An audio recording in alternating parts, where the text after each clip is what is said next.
미국 북동부 성령 대회가 있어요. 갔는데 첫날 800명이 왔는데 교우들이 그냥 내강이고 화가 나십니까? 라는 주제로 강의를 했는데 너무 재밌게 들었어요. 또 그날따라 강의가 잘 되더라고요. 그랬더니 둘째 날에는 막 사람들이 전화를 막 한 거야. 야, 한국에서 조그만 신부가 왔는데 너무 재밌다. 그래갖고 둘째 날은 1200명이 늘은 거예요. 그런데 성령대 19년 활동한 늘어난 적이 처음이라는 거예요. 그런데 점점 나는 불안한 거예요. 점점 성령대 하이라이트를 향해서 가는 거야. 성령대 하이라이트는 뭐냐면 치유의 안수의 절이야.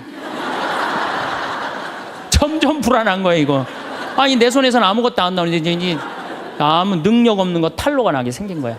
그런데 그때 같이 갔던 신부님이 청주교구 박효철 베네딕토 신부님이라고 있으세요. 전국 성령 지도 신부님이세요. 근데 그분은 내가 뵈니까 치유의 은사가 있어요. 그러니까 나는 말씀의 은사가 있지만 그분은 치유 은사가 분명히 있는 분이야. 그래서 나한테 오지 말고 박신부님한테 가라. 그것도 나하고 본명도 같아. 베네딕토. 박신부님한테 가라. 그리고 난 도망갔어요, 사실은. 그런데 그 예절을 저 강당 뒤에서 보는데요, 정말 은혜롭더라고요. 나는 죽었다 깨어나도 그렇게 못해요. 근데 그때 200명이 났어요. 정말로 내가 다음에 갔는데도 그때 치유됐다는 사람 너무 많이 만났어요. 그건 하느님의 성령 특별한 은혜가 있었던 거지. 그래갖고 이제 박 신부님 덕분에 내가 잘 마치고 이제 한국에 이제 돌아왔어요.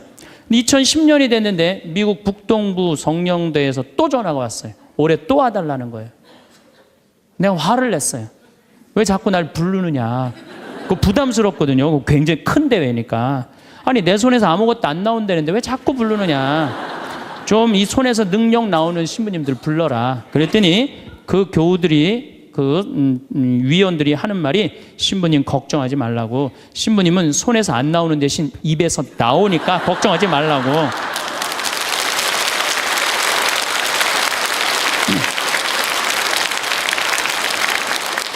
아, 그러느냐? 그렇다면 내가 가겠다. 그리고 이제 작년에 내가 또 북동부 성령대를 갔어요. 갔는데 그때 같이 갔던 신부님은 누구냐 하면은 우리 수원교구의 한연음 다니엘 신부님이 같이 갔어요. 이분 또 만만치 않게 영적으로 깊은 분이잖아요. 근데 이제 신부님이 먼저 강의를 가는데 갑자기 내 앞에 무릎을 꿇는 거예요. 나한테 안수기도를 해달라는 거예요.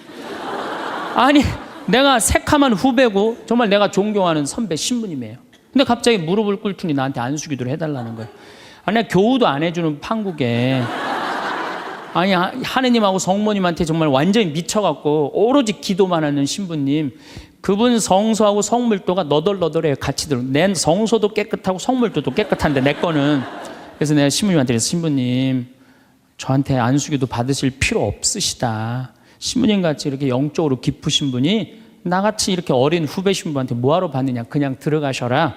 근데 신부님이 하시는 말씀이 나는 황 신부한테 기적을 바라는 게 아니다.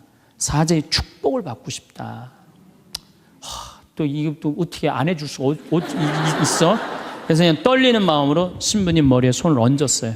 근데 내가 깜짝 놀랐어요. 이게 내 손에서 안 나오다 보니까 신부님 머리에서 나오더라고.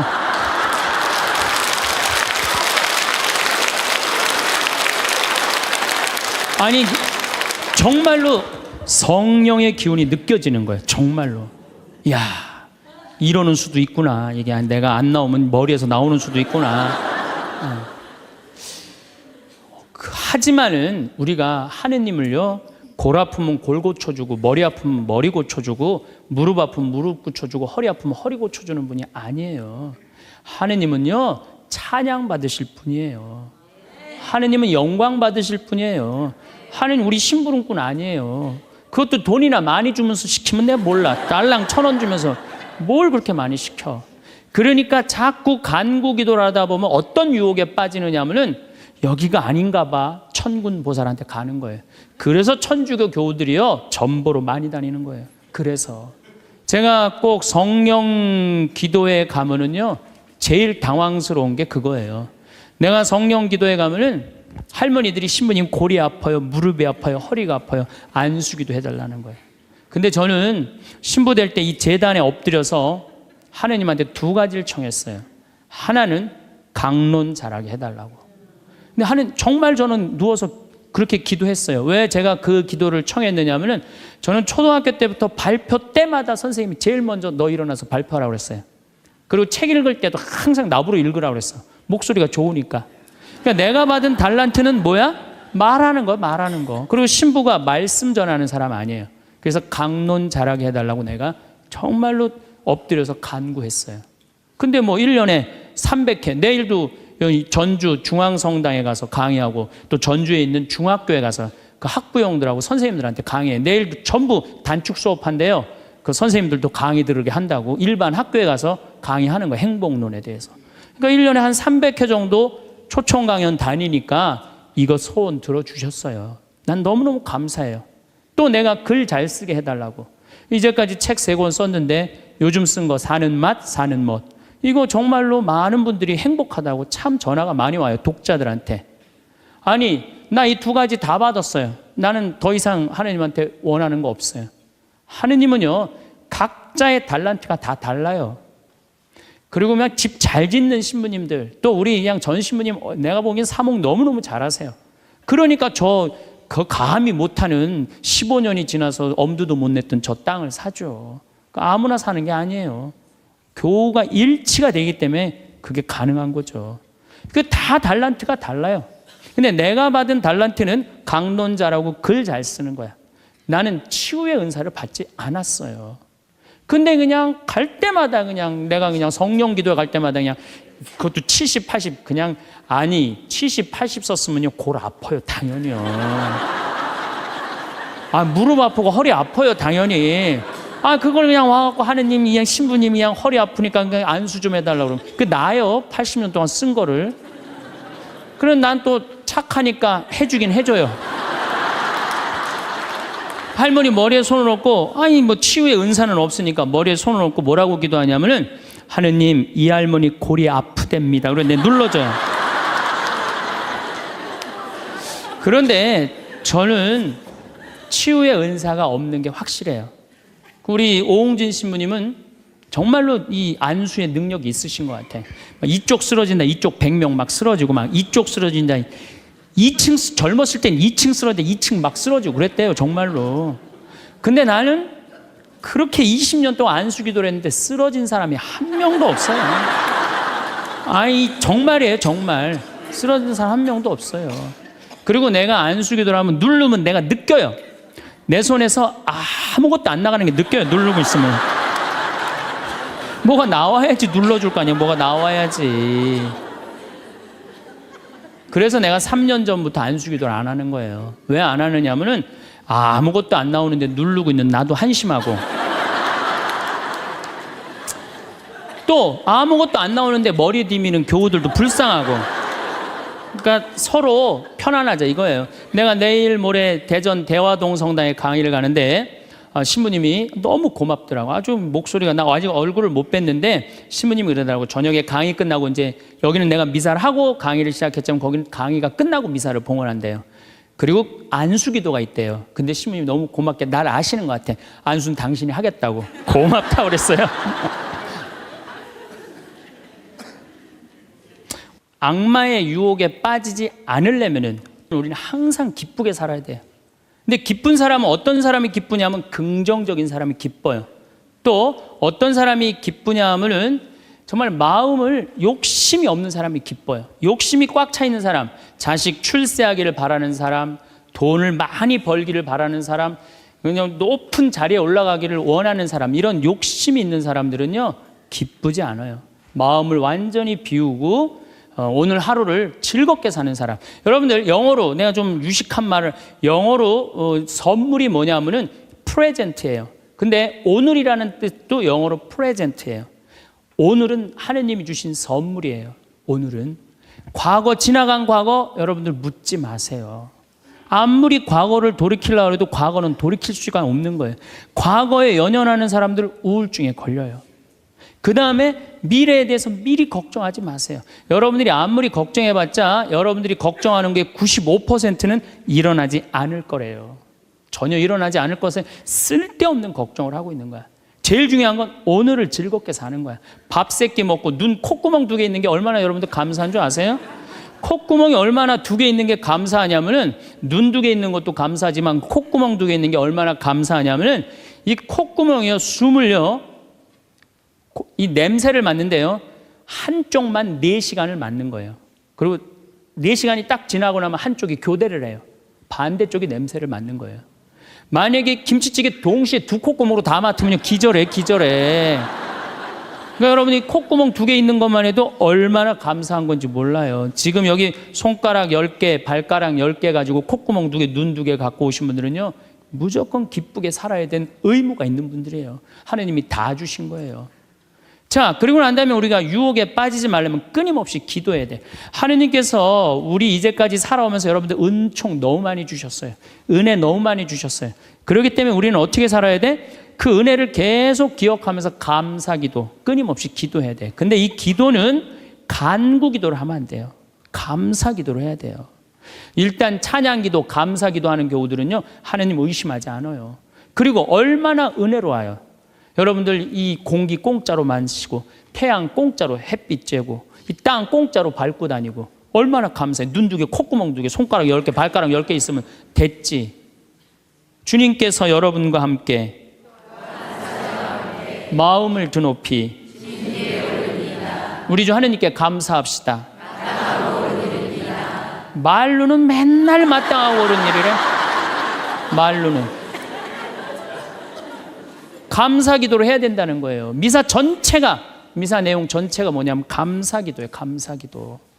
그래서 여러분들 오늘 이후부터는 끊임없이 기도해야 되는데, 어떤 기도를 해? 감사기도를 해라. 감사기도. 그리고 진정한 기도는요, 진정한 기도는 어떤 게 진정한 기도냐면은, 저도 그런 기도를 많이 드려요. 하느님, 내가 당신의 나라를 위해서, 당신의 하늘나라를 위해서, 당신의 정의를 위해서 내가 무슨 일을 했으면 좋겠습니까? 나를 어떻게 당신이 쓰실 생각을 갖고 있습니까? 이렇게 물어볼 때 하느님의 뜻을 헤아릴 수가 있는 거예요. 그러니까 성당에는 하느님 뜻을 실천하려고 나오는 거지, 하느님이 내 뜻을 실천하라고 성당에 나오는 게 절대 아니다. 근데 우리 많은 교우들은 그걸 착각하고 있는 거예요. 예수님도 마태오복음 그 산상설교의 5장, 6장, 7장에 뭐라고 그러셨어요? 주의 기도를 가르쳐 달라고 그러니까 뭐라고 그랬어요? 너희들은 기도할 때 많은 말 하지 말아라. 하늘에 계신 우리 아버지 이름이 거룩히 빛나시며 아버지의 나라가 오시며 아버지의 뜻이 뭐라고 그래요? 하늘에서와 같이 땅에서도 이루어지소서. 그렇게 기도하라고 그랬잖아요. 근데 우리는 그냥 성당에 나와서 계속 내 뜻만 계속 어필하는 거예요. 더욱이 여러분들 예수님하고 친해요, 안 친해요? 친하지도 않으면서 그냥 계속 이것이 해줘라. 여러분들 이 생각 해봐요. 정말 친한 친구가 와서 부탁하면은 들어줘요, 안 들어줘요? 힘들어도 들어줘요. 내가 좀 고통스럽더라도 그걸 나눠줘요. 생전 본 적도 없는 친구가 와서 딱 오더니 1,000원 주더니, 야, 내가 정말로 필요한 게 있는데 나 좀 도와줘라. 도와주고 싶어요, 안 도와주고 싶어요? 도와주고 싶지가 않다는 거예요.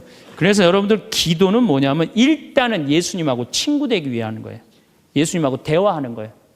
대화를 해서, 예수님, 당신이라면은 이 땅을 사겠습니까? 안 사겠습니까? 당신이라면은 이 지금은 이 무슨 요즘 무슨 그 제2금융권 막 이자 막 100%, 200%, 막 1000% 하는 사람들 있잖아요. 내가 만약에 예수님이랑 과연 그런 걸 할까? 그 사람도 얼마나 고통스러운데. 내가 예수님이라면은 내 아이를 어떻게 키울까? 내가 예수님이라면은 내 남편한테 어떻게 할까? 내가 예수님이라면은 아내한테 어떻게 할까? 내 아내한테 어떻게 할까? 이걸 물어보려고 기도하는 거예요. 그래서 기도라는 것은 간구 기도가 기도가 아니야. 그래서 난 묵주기도, 구일기도 보면 딱 지향 하나 두고 그냥 기립다 기도하는데 난 정말로 마음이 아파요. 묵주기도는, 저는 요즘 묵주기도 드릴 때, 오늘도 내가 묵주기도 5단을 바치면서 연옥에 있는 영혼들 구원해달라고 기도했어요. 왜냐하면 성모님이요, 그렇게 기도하라고 그랬거든요. 근데 우리 그냥 계속 연옥을 위한 기도, 그 다음에 터키에서 지금 고통받는 사람들, 이런 정말 죄인들, 이런 사람들은 생전 기도하지 않고 그냥 대학 입시, 그냥 수능 잘 보게 해주고, 그냥 당 팔리게 해주고, 애 생기고 해주고, 이런 기도는 자꾸 하느님하고 멀어질 수도 있다는 얘기예요. 그걸 다 들어주지 않으세요, 하느님이. 어떻게 다 들어줘요? 내가 할 일이 있는 거지. 또 기도는 예수님의 말씀을 음미할 때 기도가 즐거워요. 예수님 묵상할 게 너무 많지 않아요? 예수님에 대해서 나는 예수님 말씀 중에 내 눈 속에 있는 들보는 보지 못하면서 남의 눈에 있는 티끌을 빼주려고 그러느냐. 자기 눈에는 들보는 못 보고 남의 눈에 티끌. 이거 내가 살아오면서 나도 그렇겠지만은 정말로 많이 봐요, 우리가. 그래서 나의 잘못, 나의 험, 나의 약점, 이거를 항상 볼 수 있도록 노력해야 되는데 우린 그런 걸 안 해요. 예수님 말씀 틀린 말 하나도 없어요. 사람이 안식을 위해서 있는 것이 아니라 안식일이 사람을 위해서 있는 것이다. 이것도 얼마나 멋있어요. 예수님이 과연 어떤 의미에서 이런 말씀을 했는가. 참 묵상할 거리가 너무 많죠. 또 너희들 무엇을 먹을까, 무엇을 입을까, 무엇을 마실까 걱정하지 말아라. 하늘에 나는 새도 다 먹여줄 거다. 그리고 내일을 걱정하지 마라. 내일 걱정은 내일이 할 것이다. 그날 고생은 그날로 충분하다. 여러분들 오늘 하루 종일 일하고 여기 오신 분들 많으시죠? 얼마나 피곤해. 가서 씻고 누워서 그냥 쉬고 싶은데 여기까지 온 분 예수님, 내가 지금 예수님 이 자리에 있으면은 이 말 하고도 남았을 것 같아. 너희도 오늘 고생으로 충분한데 내일 걱정하지 말아라. 내가 다 알아서 해줄게. 예수님 분명히 그랬을 거예요. 이 말씀을 내 마음 안에 살아 움직일 때 여러분들은 진리가 너희를 자유롭게 하리라 처럼 정말로 자유롭게 살 수 있어. 근데 예수님 말씀이 하나도 없어. 그냥 성서 하나 붙잡고 하루 종일 묵상해 본 적도 없고 일주일 내내 묵상해 본 적도 없어. 그냥 성서를 읽은 적도 없어. 그러면은 여러분들은 기도가 어려운 거예요. 점점 기도하는 방법을 잃어버리는 거예요. 고생하며 무거운 짐을 진 너희는 모두 나에게 오라. 내가 너희에게 안식을 주겠다. 얼마나 내 멍에는 가볍다. 얼마나 좋아요. 예수님 말씀을 가만히 묵상해 보면은요, 다 위로의 말이야. 내가 너를 너무 사랑하니까 걱정하지 마라. 내가 있는데 뭐가 그렇게 걱정이 많으냐. 전부 그런 내용이에요. 함께 하겠다. 내가 너희와 함께 하겠다. 나는 너를 이제 종이라 부르지 않고 뭐라고 부르겠다? 벗이라고 부르겠다. 예수님 행하신 행적을 봐요. 가난한 사람, 팔 하나 없는 사람, 눈 먼 사람, 귀 먼 사람, 나병으로 고생하는 사람, 또 죄 속에 있는 죄녀, 창녀, 가늠한 여인, 이 세상에 오셔서 그런 버림받고 고통받는 이들 속에서 사시다 가셨잖아요. 그분 삶을 가만히 이렇게 드라마를 보듯이 쫙 보면은 이거 끊임없이 기도할 수 있어요. 해도 끝이 없어. 예수님의 삶을 묵상한다는 게. 그러면은 그 안에서 예수님과 하나 되면은요, 그 다음 단계, 더 높은 단계 기도를 할 수 있어요. 근데 맨날 이거 달라, 저거 달라, 요거 해달라, 저거 해달라 그러면요, 그 사람은 깊이 신앙생활을 할 수가 없어요. 그럴 것 같아요? 안 그럴 것 같아요? 그렇죠? 그러니까 오늘 이후부터는 간구기도 하지 마세요. 이미 너희들 필요한 거 하느님 아버지가 이미 알고 있다. 그러시지 않으셨어요? 예수님이 그러셨거든요. 예수님 말씀은 되씹으면 되씹을수록 깊은 맛이 나요. 그래서 기도라는 건 뭐냐면 영적인 하느님을 느끼는 거예요. 영적인 하느님을 느끼는 거. 자, 우리가 기도가 구송 기도가 있다고 그러죠? 그 다음에 무슨 기도가 있어? 묵상 기도가 있죠? 그 다음에 무슨 기도가 있냐면 관상 기도가 있어. 관상 기도. 그 다음에 이제 좀 어려운 단계로 넘어가면 일치의 기도가 있어요. 그게 무슨 기도냐면은 성당에 앉아서 하느님을 느끼는 거예요. 온 우주에 시편 19편 그 말도 소리도 비록 이야기 없어도 온 세상으로 퍼져나간다는 하느님을 느끼는 거야. 그러면은 성당에 1시간 앉아 있어도 1분 지나가는 것처럼 후딱 지나가요. 어떨 때는 3시간도 후딱 지나가요. 하느님을 느끼는 거냐. 말씀이 이제 넘어서서는 온 우주에 꽉 차 있는 하느님을 느끼는, 살아있는 현존하시는 하느님을 느끼는 거야. 그런 하느님을 느끼다 보면은 이제 성인들이 이제 그 다음에는 어느 단계로 가요? 탈원 상태 가는 거. 온전히 하느님을 느끼는, 희열을 느끼는 거죠. 세상 아무것도 필요 없어. 돈도 명예도 권세도 아무것도 필요 없어. 하느님만 내 안에 살아있다면 모든 게 행복한 거야. 그래서 끊임없이 기도하면은 악마의 유혹에 넘어가지 않는다는 거예요.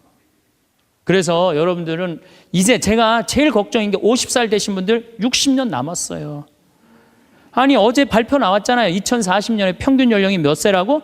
90살이에요. 그럼 여러분들 지금 50살 되신 분들 2040년이면 몇 살이냐 하면은 80살이에요. 80살이면 그때 가면은 또 늘어날 것 같아요? 안 늘어날 것 같아요? 또 늘어나요. 그래서 110살이에요. 그러면은 남은 60년 동안 내가 영적인 인간으로 살 거냐, 육적인 인간으로 살 거냐, 늙어서 어떻게 할 거야? 힘도 없는데 기도라도 열심히 해야지. 그래서 제일 좋은 기도는 뭐냐면은 제가 여러분들한테 청하는 건 뭐냐면은 기도 공동체 단위라는 거예요. 제가 프랑스 떼제 공동체에 가서 일주일 동안 기도를 했는데요. 3,000명씩 와요. 일주일에. 월요일부터 주일날 점심 때까지 모여서 아침 기도, 낮 기도, 저녁 기도, 그 다음에 미사. 똑같아 일주일 내내. 그런데 성당에 다니든 안 다니든 3,000명. 많이 올 땐 여름엔 3만 명이 와요. 근데 우리나라는 아직 그런 데가 없어. 일주일 내내 모여서 기도하는 데가 없어. 그래서 내가 이제 평창을 이제 내년부터 이제 시작을 할 거예요. 그래서 토요일 날 저녁에는 또 우리 부관장 신부님이 너무 노래를 예쁘게 잘해. 그래서 이제 떼제 기도를 시작을 했어요. 그래서 이제 기도하는 그런 공동체를 만들어서 여러분들도 삶에 지쳤을 때 와서 일주일 동안 60살쯤 돼갖고 일주일 정도 와서 기도하고 가면 얼마나 좋겠어요. 그렇죠? 그러니까 그런 공동체를 많이 믿는 사람들이라면 찾아다니라는 거예요. 영적인 세상을 위해서 시간을 투자하고 마음을 투자하라는 거죠. 그래서 신부님 끊임없이 기도하는데 제일 좋은 게 뭡니까? 미사 참여예요. 첫 번째 좋은 건 미사 참여. 미사 참여 1년 내내 평일 미사 다니시는 분들은요 말할 수 없는 마음 안에 기쁨이 있어요. 1년 내내 미사 안 빠지시는 분들 제가 말씀드리는 거 무슨 말인지 아시죠? 그 시간이 얼마나 좋아. 조용하고 이 성당 안이 얼마나 세상하고 완전히 단절된 거 아니야. 그 시간만은. 그리고 예수님하고 하나 되는 시간이잖아요. 그래서 아무리 힘들어도 직장 끝나고 난 다음에 가방 들고 와서 미사 참여하고 가는 사람들, 이 사람들은 제일 행복한 사람들이에요. 그래서 미사야말로 가장 완벽한 기도다. 그래서 여러분들 주일 미사 말할 것도 없고 평일 미사 시간 내서 오시면요 하느님께서 이끌어 주셔요. 그 다음에 두 번째 끊임없이 기도하는 방법 중에 하나는 성서 읽는 거야. 제 경험에 의하면은 구약성서부터 신약성서 끝까지 처음부터 끝까지 완전히 정독 5번만 하면은요 이 세상 사는 길이 보여요. 하느님의 섭리가 역사하심이 보여요. 그리고 어떻게 살아야 되는지 정말 마음에 진리가 흘러 넘쳐요. 그래서 성서를 읽어라. 성서를 정독을 해라. 맨날 그냥 불굴의 며느리, 뭐 이웃, 우리 집 여자들 이런 거 보지 마시고, 에? 그 시간에 성서를 성서 안에는 보물이 꽉 차 있어요. 그래서 성서를 적어도 5번 정도 정독을 해라. 5번. 자, 그 다음에 5번 정독을 했으면 그 다음에 할 일이 있어요. 기도 중에 정말 좋은 기도는 성지순례. 성지순례. 제가 지금 성지순례를 2년에 한 번씩 매년 정기적으로 가요. 그런데 예루살렘에 가보니까요, 예수님의 발자국이 느껴져요. 예루살렘에 가보니까. 그리고 갈릴레아 가보니까 물고기가 밤에 얼마나 튀는지 예수님 밤새 제자들이 물고기 잡는 거 보면서 참 물고기 저쪽에서 튀는데 이쪽에서 막 한 것 같아 보니까 그냥 예수님이 그 2000년 전에 행하셨던 말씀 그게 다 살아 움직이는 거예요. 이집트에 가서 출애굽 경로를 밟아서 시나이산 꼭대기 모세가 십계 받으러 갔는데 올라가 보고 예루살렘에 내가 들어갈 때 이스라엘 백성이 얼마나 기뻤을까 느껴져요. 사도 바오로가 예수님 이제 다마스커스에서 회개하고 난 다음에 이 그리스 터키 이거 전부 교회 세우러 7개 필라델피아 교회 이런 교회들 전부 다 세우러 가는데 지난 2월 달에 갔다 왔거든요. 그냥 예수님이 그냥 막연하게 멀리 느껴지는 게 아니라 예수님이 살아 움직이는 거예요. 그래서 여러분들 성지순례 참 중요한 거. 물론 우리나라 안에도 좋은 성지들이 너무 많아요. 우리 성인들이 얼마나 예수님을 사랑했는지. 그러니까 시간 되면은 돈 모아서 제일 남는 거 가장 적은 돈으로 가장 최고의 효과를 낼 수 있는 건 성지순례. 그래서 예루살렘 한 번은 갔다 오라는 거예요. 예루살렘. 나는 아직까지 하느님 20년 30년 믿으면서 예루살렘, 베틀레헴, 나자렛 한 번도 아직 갔다 온 적이 없다. 한번 손 들어보세요. 내가 절대 욕 안 할 테니까 한번 손 들어보세요. 손 들어. 한 번도 안 갔다 왔다. 손 들어보세요. 자, 이 사람들 이거 회개해야 되는 사람들이에요. 자, 여러분들 이 세상에 한 번 오셨어. 내가 하느님을 믿어. 하느님을 믿는데 예수님이 활동하고 가신데 한 번 좀 가보고 싶지 않아요? 그럼 지금부터 개 모으세요. 개 모으셔갖고, 나는 우리 뭐 여의도 순복음교회가 한 번 거기 성주순례를 갔는데 몇 명이 한 3,000명이 갔다. 3,000명. 3,000명이. 여러분들도 우리 능평성당 내가 있을 때 어른들 700명 갔잖아요. 한번 한 2년 개 모아갖고 우리 전 신부님이랑 한번 1,000명 한번 쫙 한번 가봐요. 그럼 아마 일생 일대 너무 은혜를 많이 받을 거예요. 그 은혜는 마치 이스라엘 백성이 에집트를 뭐 200만 명이 뭐 200명 그건 뻥이겠지만은 어쨌든 하여튼 가듯이 그런 뜨거움을 아마 느끼실 거예요. 저는 그래서 우리가 끊임없이 기도하는데 정말 좋은 거는 성지순례다. 돈 모아서 성지순례 가라. 다시 한번 말씀드리지만 재물은 쓴 것만 재물이에요. 쓴 것만 내 재물이에요. 제가 지난번에 산호세 강의를 갔는데 나를 비행장에 데려다 준 자매가 하나 있어요. 친구가 5억을 떼어먹고 갔대요. 재산이 싹 날아갔대요. 근데 유일하게 자기가 아깝지 않았던 거, 성지순례 간 것만 아깝지 않더래요. 그거 갔다 오기를 얼마나 잘했는지, 성지순례 때마다 갔다 온 게 그것만 자기 마음 안에 살아 움직이더래요. 여러분들도 나중에 이 돈 저 돈 떼어먹고 땅 치고 통곡하지 말고 미리 지금 돈 모아서 성지순례 갔다 오십시오. 그리고 묵주기도 우리가 가장 쉽게 할 수 있는 기도예요. 누워서도 할 수 있고, 뭐 반신욕하면서도 할 수 있고, 걸어가면서도 할 수 있고. 묵주기도도 성모님 말씀대로 죄인들의 회개를 위해서, 연옥 영혼들의 고통 덜어주기 위해서, 그 기도가 저는 묵주기도 중에 가장 아름다운 기도라고 생각을 해요. 그래서 우리의 기도를 불쌍한 영혼들이 많이 기다리고 있으니까 그런 지향을 두고 그냥 수능 잘 보게 해주고 애 생기게 해주고 월세 나가게 해주고 땅 팔리게 해주고 그런 기도하지 마시고, 이렇게 끊임없이 기도하는 사람은요 악마의 유혹에 빠질 시간이 있겠어요 없겠어요? 당연히 없어요. 당연히. 자, 그 다음에 어떤 처지에서든 감사하여라. 감사하는 사람 또 유혹에 안 빠져요.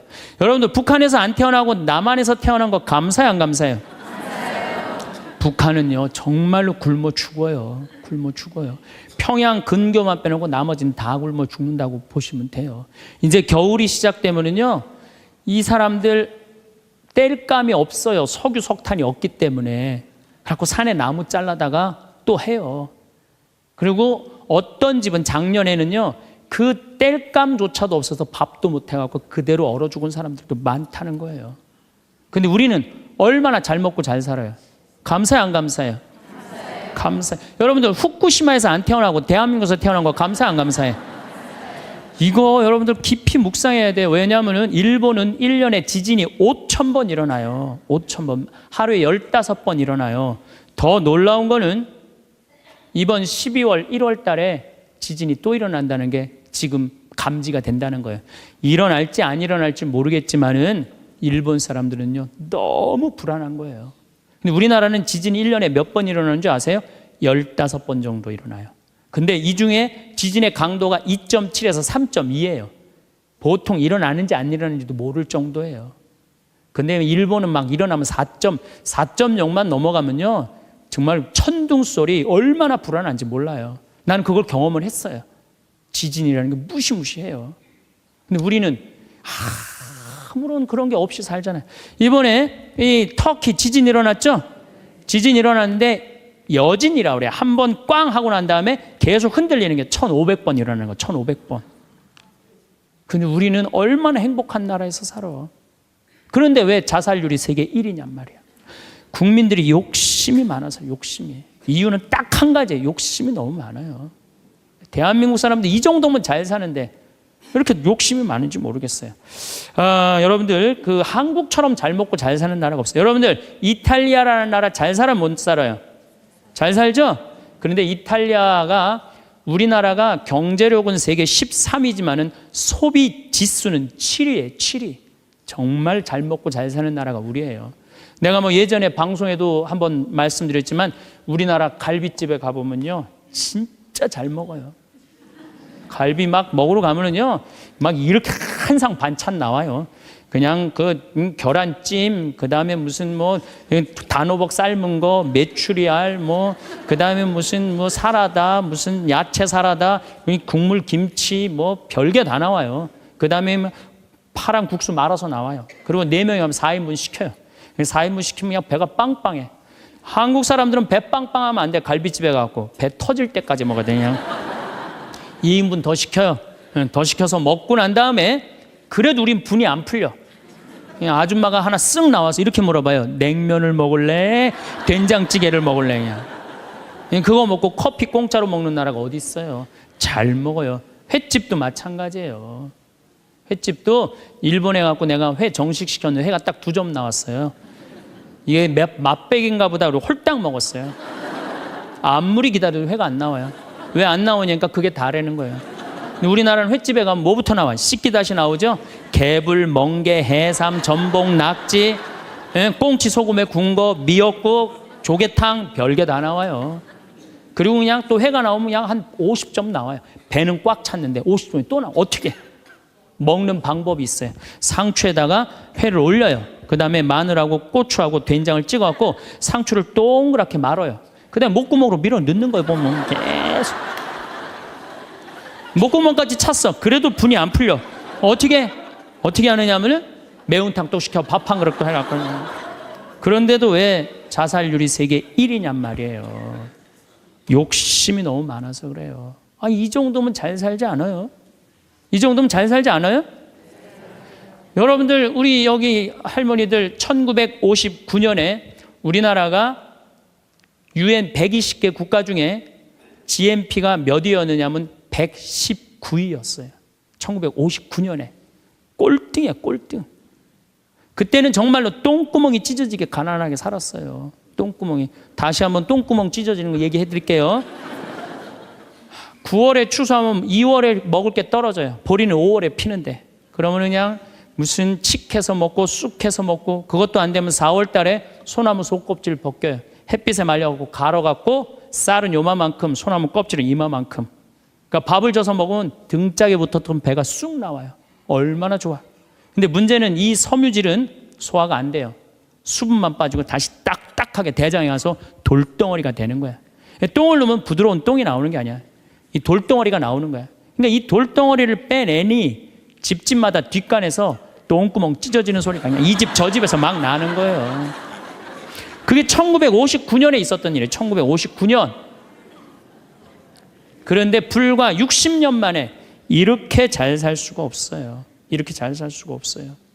여러분들 저는 요즘 그리스 보면서요. 정말로 내가 대한민국 사람이라는 게 얼마나 자랑스러운지 몰라요. 그리스라는 나라는 지금 BC 526조에 BC 526조. 그런데 이거 그리스라는 나라 우리나라보다 훨씬 못 살아요. 우리나라보다 30이야. 경제 규모가 3분의 1밖에 안 되는 나라예요. 그리스라는 나라가. 그런데 이 나라가 전부 빚 갖고 사는 거, 빚 갖고. 애 셋 낳으면 일 안 해도 돼. 애 셋 낳으면 다 우유값까지 다 나와요. 양육비 다 나와. 대학 들어가갖고 뭐 3년, 4년, 뭐 1학년 다니다가 2학년 다니기 싫어하고 10년 후에 들어가면 그때도 공짜야. 끝날 때까지 공짜예요. 뭐 갖고? 빚 갖고. 그래갖고 좀 이제 이 빚이 이렇게 나라 빚이 많으니 허리띠 좀 졸라 매자 그랬더니 내 연금은 못 깎는다. 맨날 데모하는 거예요. 그 다음에 막 정부 기관에 그냥 저기 막 전기 끊고. 그게 저러고 있는 거예요. 지금 아직도. 근데 우리나라는 1997년에 IMF 터졌을 때 어땠어요? 국민들이 전부 뭐 했어요? 금 모았잖아요. 금. 내가 그래서 여러분들 마지막으로 금 모으기 운동이 우리가 얼마나 대단한 건지 지금부터 잠깐 읽어 드릴 테니까 한번 이게 누가 쓴 거냐면 이름도 무지 어려워요. 슝홍빙이라는 중국 사람이 쓴 거예요. 이게 베스트셀러예요. 냉전 시기 미국의 맹방이던 또 하나의 나라 한국은 금융위기가 닥치자 미국의 구원에 손을 내밀었다. 한국 사람들은 미국이 그토록 단호하게 거절하리라고는 꿈에도 생각하지 못했다. 우리가 도와달라고 그랬는데요. 싹 거절했어요. 월가를 대표하는 재무부는 끝까지 반대했다. 심지어 올브라이트가 경제학을 모른다고 비난하기까지 했다. 결국 클린턴 대통령은 재무부에 손을 들어주었다. 여기서 그 다음에 중요한 얘기가 나와요. 재무장관 로버트 루빈이 보기에 이번 위기야말로 한국 경제의 빗장을 열어젖힐 절호의 기회다. 그러니까 이제 IMF 때 우리나라에 들어와서 기업 다 먹을 기회다, 이 얘기예요. 그는 구원을 청하는 옛 맹방인 한국을 과거보다 훨씬 가혹한 조건으로 대하라고 지시했다. IMF는 미국 재무부의 압력 아래 한국의 원조 조건에 온갖 가혹한 조건을 덧붙였다. 그래서 우리나라가 얼마나 고통스러웠어요. 한국이 즉시 미국의 유리한 조건으로 미국과의 모든 무역 마찰을 해결할까지 포함했다. 그동안 마찰이 많은데 미국한테 다 손들었어요. 분노한 한국민들은 IMF가 언제나 미국 편에 서서 갖가지 불합리한 조건을 내건다고 비난했다. 한국 정부는 하는 수 없이 미국의 조건들을 받아들이고 미국이 은행 지점들을 한국에 설립하도록 허락했다. 시티은행, 그 미국 은행이에요. 외국 기업들이 보유할 수 있는 상장회사의 지분은 원래는 26%라 이 운영권을 못 갖고 있었는데 그때 50% 상향 조절했어요. 외국인이 개인이 소유할 수 있는 기업의 주식 지분은 7%에서 50%로 늘어났어요. 그래갖고 외환은행 전부 다 론스타한테 뺏긴 거죠. 한국 기업은 반드시 국제회계의 원칙에 따라 했으며 금융기관은 국제회계사무소의 회계 감사를 받아야 했다. 참. 그러나 국제금융재벌들은 한국의 강한 민족성들을 너무 얕잡아 보았다. 한국의 협의를 체결하기만 하면 당장이라도 몰려들어 사냥감을 물어 뜯을 판이었다. 우리나라 현대, 삼성 다 먹을 판이었다는 얘기예요. 그런데 고립무원, 완전히 고립무원의 사면 초가에 빠진 한국인들은 나라를 구하겠다는 일념으로 너도 나도 금모기 운동에 나서서 정부를 도왔다. 이때 금모은 게 21억 달러예요. 한국에 돈 한 푼도 없었을 때. 놀라운 거는 금모기 하고부터는 5억 달러 수출 계속 적자였다가 이때부터 흑자로 전환하기 시작해. 이게 흑자의 출발점이 돼요. 금모기 운동이. 그래서 이걸 극복한 나라예요. 서양의 기업들은 한국 대기업을 거의 하나도 사들이지 못했다. 한국 경제는 가장 어려웠던 1998년 여름의 악몽에서 완전히 빠져나올 수 있도록 수출을 빠르게 회복했다. 금모기 운동부터 그랬다는 거예요. 국제금융재벌들과 미국 재무부는 공연히 헛물만 켜다가 만셈이 되었다. 뿐만 아니라 한국으로 하여금 정부가 경제를 주도할 절대적인 필요성을 확실히 깨닫게 해줬다. 마이크로소프트가 한국 최대의 소프트웨어 기업을 삼키려는 시도도 물 건너 갔어요. 그러니까 미국 애들이 그때 한국 다 살라고 그랬어요. 근데 그것도 못 샀고 8개의 한국 지방 소프트웨어 기업들에게 그 몫이 돌아갔다. 다 우리나라 기업들이 다 샀다는 얘기예요. 포드가 기아 자동차를 구입하려던 계획도 빗나가 버렸다. 그때 기아가 망했거든요. 근데 빗나가서 우리가 금 모아서 현지 기업이 포드의 꿈을 현대가 구했죠. 꿈을 보기 좋게 꺾어준 것이다. 이렇게 우리나라가 그 IMF를 벗어난 민족이야. 그런데 이렇게 대단한데 아니 정치를 보면은 사회를 보면 한국이 현찮다고 그래. 내가 보기에는 한국이 대단한데 얼마나 대단해. 그리스하고 우리나라하고 정반대 아니에요. 그래서 이 IMF를 넘어서서 지금 이렇게 우리가 전 세계가 지금 금융위기를 겪고 있잖아요. 지금 그리스, 이탈리아, 스페인, 프랑스 다 무너지고 있잖아요. 근데 우리나라는 아직도 경쟁력이 있다는 거예요. 이렇게 대단한 사람들이 모여 살아갖고 우리나라 이름이 대한민국이에요.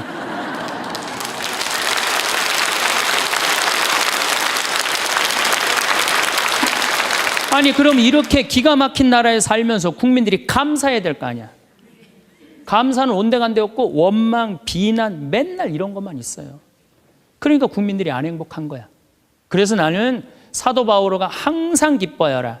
끊임없이 기도하여라. 어떤 처지에서든 감사하여라. 이것이 우리 주 예수 그리스도를 통하여 드러내신 하느님 아버지의 뜻이다. 그러니까 여러분들 신앙생활하는 사람은요. 어떻게 해야 돼? 항상 기뻐하고 끊임없이 기도하고 어떤 처지에서든 감사해야 되는데 대한민국 처지는 괜찮다. 나머지 왜 괜찮은지는 다음 시간에 제가 또 이어서 강의를 하도록 하겠습니다. 감사합니다. 많은 사람들이 행복을 찾기 위해 밖으로 눈을 돌립니다. 더 많은 돈을 벌면 행복할 것이라고 생각하고 더 큰 집에 살면 만족할 것이라고 여깁니다. 사람들의 인정을 받으면 기쁠 것이라고 믿고 남들보다 앞서면 평안할 것이라고 착각합니다. 하지만 이런 외부적인 조건들로 얻는 만족감은 참으로 짧습니다.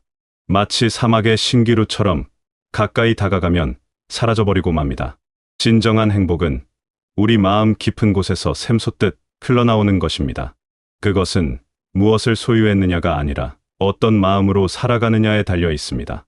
마음이 평온하면 작은 것에도 큰 기쁨을 느낄 수 있고, 마음이 어지러우면 많은 것을 가져도 공허함을 느끼게 됩니다. 행복은 조건이 아니라 선택입니다. 어떤 상황에서도 긍정적인 마음으로 바라볼 수 있는 능력, 그것이야말로 진정한 행복의 열쇠입니다. 우리가 추구해야 할 것은 소유가 아니라 존재입니다. 얼마나 많이 가졌느냐가 아니라 얼마나 깊이 느끼고 있느냐가 중요합니다. 아침에 떠오르는 햇살을 보며 감동할 수 있고, 저녁 노을을 바라보며 평안을 느낄 수 있는 마음, 그것이 바로 행복의 시작입니다.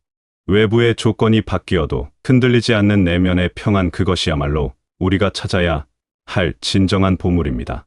때로는 우리 주변을 둘러보면서 다른 사람들과 비교하게 됩니다. 누구는 더 좋은 차를 타고 누구는 더 넓은 집에 삽니다. 누구는 더 화려한 옷을 입고 누구는 더 많은 사람들에게 인정받습니다.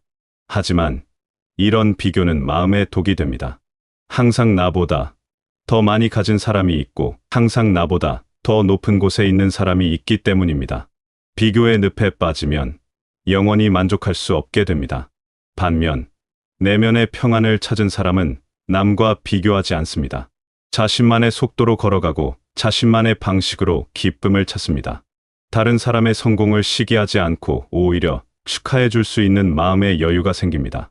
이런 마음가짐은 인간관계를 더욱 아름답게 만들고 일상생활을 더욱 풍요롭게 만듭니다. 욕심은 마음의 평안을 해치는 가장 큰 적입니다. 더 많이 갖고 싶어 하고 더 높이 올라가고 싶어 하는 마음은 현재의 행복을 앗아갑니다. 욕심이 클수록 불만도 커지고 불안도 깊어집니다. 반면 욕심을 내려놓고 현재 있는 것에 만족하는 마음은 놀라운 평안을 가져다 줍니다. 욕심 없는 삶이란 게으르거나 무기력한 삶을 의미하지 않습니다. 오히려 더 맑고 깨끗한 동기로 살아가는 것입니다. 남과 비교하지 않고 자신의 속도로 걸어가는 것입니다. 부족함을 한탄하기보다는 충분함을 인정하는 것입니다. 이런 마음가짐은 우리를 자유롭게 만듭니다. 남의 시선에 휘둘리지 않고 남의 평가에 일희일비하지 않게 됩니다. 단순한 삶 속에서 발견하는 기쁨은 특별합니다. 화려한 장식보다는 깔끔한 정리 속에서 평온을 느끼고 복잡한 관계보다는 진실한 마음 나누기에서 따뜻함을 발견합니다. 많이 먹는 것보다는 맛있게 먹는 것을 중요하게 여기고 바쁘게 돌아다니는 것보다는 천천히 음미하며 걷는 것을 소중하게 생각합니다. 욕심을 내려놓는다는 것은 포기가 아닌 선택입니다. 정말 소중한 것을 위해 덜 중요한 것들을 놓아주는 지혜입니다. 이런 선택을 통해 우리는 진정으로 가치 있는 것들에 집중할 수 있게 됩니다. 그리고 그 안에서 깊이 있는 만족감을 발견하게 됩니다. 욕심이 줄어들수록 자연스럽게 마음도 가벼워집니다. 무거운 짐을 내려놓은 것처럼 발걸음이 경쾌해지고 표정이 밝아집니다. 항상 부족함을 느끼며 살던 마음이 이제는 충분함을 느끼며 살게 됩니다. 이런 변화는 단순히 개인적인 것에 그치지 않습니다. 가족들과의 관계도 더욱 평화로워지고 이웃들과의 관계도 더욱 따뜻해집니다.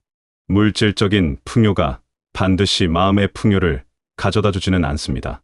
때로는 오히려 더 많은 걱정거리를 만들어내기도 합니다. 많이 가질수록 잃을 것에 대한 두려움도 커지고 관리해야 할 것들도 많아집니다. 하지만 적당히 가지고 만족하며 사는 사람은 이런 부담에서 자유롭습니다. 진정으로 필요한 것만 갖고 살기 때문에 마음이 홀가분합니다. 감사는 마음을 변화시키는 놀라운 힘을 가지고 있습니다. 똑같은 상황이라도 감사하는 마음으로 바라보면 전혀 다르게 보입니다. 부족한 것에 초점을 맞추면 불평이 나오지만 있는 것에 초점을 맞추면 감사가 나옵니다. 이런 마음의 전환은 우리 삶의 질을 근본적으로 바꿔놓습니다. 일상 속에서 감사할 거리는 무궁무진합니다. 숨을 쉴 수 있음에 감사하고 걸을 수 있음에 감사합니다. 맛있는 음식을 먹을 수 있음에 감사하고 편안한 잠자리가 있음에 감사합니다. 사랑하는 사람들이 곁에 있음에 감사하고 건강하게 하루를 시작할 수 있음에 감사합니다. 이렇게 작은 것들에 감사하는 마음을 갖게 되면 하루하루가 선물처럼 느껴집니다. 감사는 과거를 치유하고 현재를 풍요롭게 하며 미래에 대한 희망을 줍니다. 힘들었던 일들도 감사의 시선으로 돌아보면 성장의 계기였음을 깨닫게 됩니다. 어려움 속에서도 도움을 준 사람들이 있었고 시련 속에서도 배운 것들이 있었습니다. 이런 깨달음은 상처를 치유하고 마음을 따뜻하게 만듭니다. 감사하는 마음은 다른 사람들과의 관계도 개선시킵니다. 감사하는 사람 주위에는 자연스럽게 좋은 기운이 흐릅니다. 불평과 원망 대신 감사와 격려가 있으면 모든 관계가 아름다워집니다. 가족들과의 관계도 이웃들과의 관계도 더욱 따뜻해집니다. 감사는 혼자만의 것이 아니라 함께 나누는 선물입니다. 매일 잠자리에 들기 전 그날 하루를 돌아보며 감사했던 일들을 하나씩 떠올려보는 습관을 만들어보면 좋습니다. 처음에는 특별한 일들만 생각나겠지만 점점 작은 일상의 소중함도 느끼게 됩니다. 따뜻한 물로 목욕할 수 있었던 것, 맛있는 식사를 할 수 있었던 것, 가족들과 평안하게 대화할 수 있었던 것, 이런 평범한 일들이 실은 얼마나 소중한 선물인지 깨닫게 됩니다. 감사하는 마음은 우리를 겸손하게 만들기도 합니다. 혼자 힘으로 이룬 것이 없고 많은 사람들의 도움과 하느님의 은혜로 살아가고 있음을 인정하게 됩니다. 이런 겸손함은 교만함을 물리치고 마음을 더욱 평온하게 만듭니다. 자연스럽게 다른 사람들에게도 더 친절하게 대하게 되고 어려움에 처한 사람들을 도울 마음도 생깁니다. 과거에 머물러 있으면 후회와 그리움이 마음을 괴롭히고 미래만 생각하면 걱정과 불안이 마음을 어둡게 만듭니다. 진정한 평안은 현재 이 순간에 온전히 머물러 있을 때 찾을 수 있습니다. 지금 여기에 집중하는 것이야말로 삶을 풍요롭게 만드는 비결입니다. 현재를 산다는 것은 지금 하고 있는 일에 온전히 몰입하는 것입니다. 밥을 먹을 때는 밥맛에 집중하고 걸을 때는 걷는 느낌에 집중합니다. 가족과 대화할 때는 그 순간에 온전히 함께하고 혼자 있을 때는 고요함을 깊이 느낍니다. 이런 집중은 일상을 특별하게 만듭니다. 과거의 실수나 후회가 마음을 무겁게 할 때가 있습니다. 하지만 과거는 이미 지나간 일이고 우리가 바꿀 수 없는 영역입니다. 과거에서 배울 것은 배우되 거기에 매여 있을 필요는 없습니다. 과거의 아픔도 현재의 지혜가 되고 과거의 실수도 현재의 성숙함이 됩니다. 중요한 것은 과거의 경험을 통해 더 나은 현재를 만드는 것입니다. 미래에 대한 걱정도 마찬가지입니다. 미래는 아직 오지 않았고 우리가 완전히 통제할 수 없는 영역입니다. 물론 미래를 위한 준비는 필요하지만 걱정으로 현재를 망칠 필요는 없습니다. 현재를 충실히 살면 자연스럽게 좋은 미래가 만들어집니다. 오늘을 잘 살면 내일도 잘 살 수 있게 됩니다. 현재 순간의 소중함을 깨닫게 되면 매 순간이 기적처럼 느껴집니다.